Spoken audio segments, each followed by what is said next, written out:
আসসালামু আলাইকুম সকলকে। আজকে আমি আইহান লাইফস্টাইলে বাচ্চাদের জন্য সকালের একটা সহজ ব্রেকফাস্ট নিয়ে এসেছি।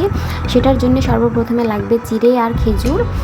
তো চিড়েটাকে ভালোভাবে ধুয়ে 5 মিনিট ভিজিয়ে রাখার পর সেটাকে ভালোভাবে চটকে নিতে হবে এবং একটা পাত্রে গরম পানিতে সেটাকে দিয়ে দিতে হবে এবং তারপরে ওটা ততক্ষণ লাড়তে হবে যতক্ষণ না একটা ঘন ব্যাটার তৈরি হচ্ছে। ঘন ব্যাটার তৈরি হয়ে যাওয়ার পরে আমাদের লাগবে একটা খেজুর এবং খেজুরটাকে হাত দিয়ে ভালোভাবে চটকে নিতে হবে। আপনারা তো জানেনই চিড়েতে অনেক ভিটামিন আছে, যেমন বাচ্চার শরীর ঠান্ডা থাকে এবং বাচ্চা রাত্রে ভালো ঘুম হয়।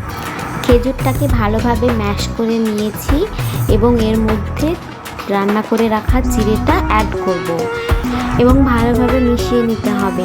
এটা যেমন অনেক সহজ তেমন অনেক হেলদিও আছে। বাচ্চারা অনেক মজা করে খায়। আপনাদের বাচ্চারা কেমন খেয়েছে সেটা আমাকে অবশ্যই জানাবেন। Thank you.